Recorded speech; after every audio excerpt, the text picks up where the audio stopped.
semuanya. Ini adalah tampilan gambar dari blok diagram 2G dengan judulnya yaitu GSM PLMN. Kita akan jelaskan satu-satu. Dari blok diagram 2G ini ada 3 kolom atau 3 pembagian, yaitu RSS yaitu Radio Subsystem, adanya NSS Network Switching Subsystem, dan adanya Other Network. Kita akan jelaskan GSM PLMN itu adalah Group Special Mobile Public LAN Mobile Network, yaitu sistem komunikasi untuk memberikan layanan data jasa telekomunikasi bagi pelanggan yang bergerak, yang terdiri atas RSS, NSS, dan adanya Other Network yang juga berpengaruh terhadap proses komunikasi data atau komunikasi seluler. Yang pertama adanya RSS, yaitu Radio Subsystem, yang merupakan penggabungan atau pertambahan dari MS Mobile Station dengan Base Station Subsystem atau BSS. Pertama kita akan bahas tentang MS atau Mobile Station, yaitu sebagai unit kontrol yang terdiri dari perangkat telepon, tombol-tombol indikasi, dan adanya audiovisual. Nah, dari sini kita lihat pada blok diagram adanya gambar seperti gambar sinyal atau frekuensi ataupun gambar dari radio, gambar frekuensi radio, dan adanya perangkat yang digunakan yaitu perangkat telepon.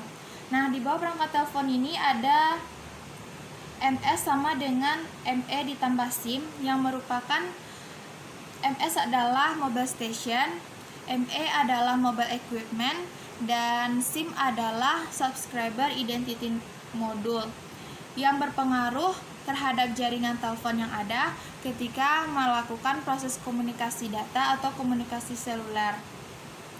Selanjutnya yaitu ada BSS, Base Station Subsystem atau BSS, merupakan terhubung dengan MS, dan adanya interface radio yang terhubung dengan BTS, BSC, dan terhubung juga dengan NSS. Ini NSS pada bagian yang sebelahnya. Selanjutnya kita akan bahas tentang BTS.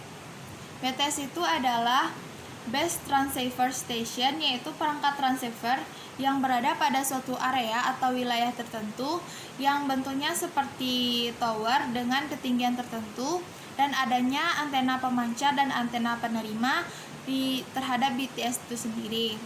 Selanjutnya ada BSC, yaitu Base Station Controller, seperti namanya, yaitu adanya controls, yaitu sebagai pengontrol terhadap BTS yang ada. BTS yang terhubung dengan BSC akan dikontrol oleh BSC itu langsung, dan BSC juga berfungsi untuk mengatur sumber frekuensi radio. Selanjutnya di sini ada TARU atau TRAW yang berfungsi untuk menghubungkan antara RSS dengan NSS dengan fungsi utamanya terhubung terhadap BSC dan MSC. Selanjutnya pada bagian yang di sini, yang di sebelahnya, kita akan bahas tentang NSS, yaitu Network Switching Subsystem. Network Switching Subsystem atau NSS yaitu pensinyalannya termasuk pada fungsi utama switching yang terdiri atas AC, HLR, EIR, dan VLR yang terhubung dengan MSC semuanya. Nah, yang pertama yaitu AC. AC adalah Authentication Center dan memiliki 2 fungsi atau 2 tugas utama, yaitu untuk menyimpan kunci rahasia autentifikasi pelanggan dalam database. Jadi, informasi-informasi pelanggan disimpan dalam bentuk database di dalam AC itu sendiri. Yang kedua, digunakan sebagai parameter autentifikasi yang digunakan. Selanjutnya ada HLR, yaitu Home Location Register, seperti namanya, yaitu home sebagai rumah, maka adanya HLR itu sendiri untuk pengaturan mobile pelanggan, dan informasi yang disimpan yaitu informasi pelanggan untuk tiap hubungan antar pelanggan. Jadi ketika ada hubungan antar pelanggan, informasinya disimpan di dalam HLR itu sendiri. Terus yang kedua, berfungsi untuk menyimpan beberapa informasi lokasi yang memungkinkan untuk adanya routing panggilan. Ketika melakukan routing panggilan, maka informasi-informasi tersebut disimpan di dalam HLR. Selanjutnya ada EIR, yaitu Equipment Identity Register, yaitu database yang terdiri dari beberapa nomor seri semua telepon mobile yang dapat masuk ke jaringan. Jadi pada EIR itu berfungsi untuk nomor seri pada semua telepon mobile disimpan di dalam EIR itu sendiri. Selanjutnya ada VLR, yaitu Visitor Location Register, yaitu suatu MS atau mobile station melakukan roaming atau jaringan luar daerah dalam satu wilayah. Adanya MSC atau Mobile Switching Center yang dikontrol oleh VLR. Jadi MSC itu sendiri yaitu Mobile Switching Center yang dikontrol oleh VLR. Dan MSC itu sendiri juga terhubung dengan TARU, terhubung juga dengan BSC.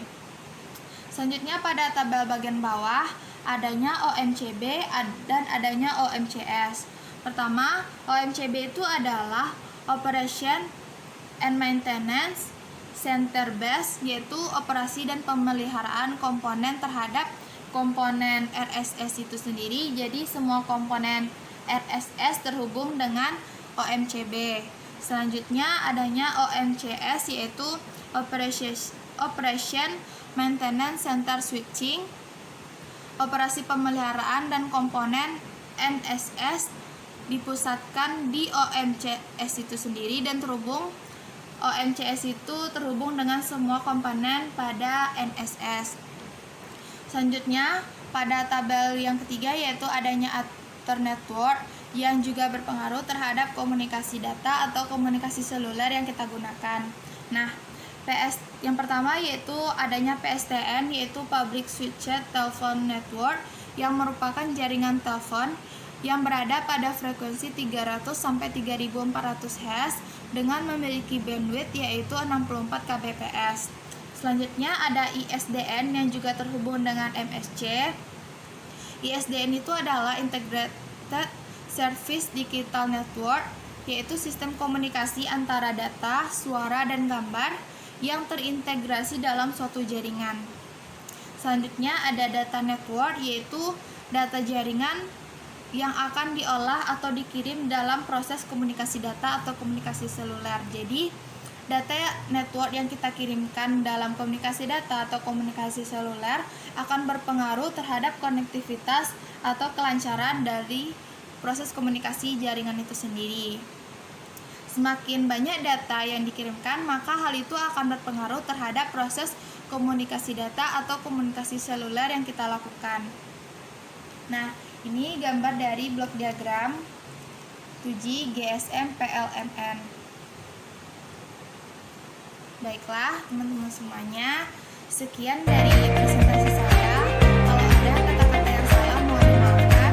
Semoga apa yang sudah saya sampaikan bisa diambil ilmunya dan semoga ilmunya juga bermanfaat bagi kita semua, terutama bagi saya pribadi yang menyampaikan. Terima kasih atas segala perhatian dan mohon maaf apabila ada kekurangan. Saya sudahi dengan Assalamualaikum warahmatullahi wabarakatuh.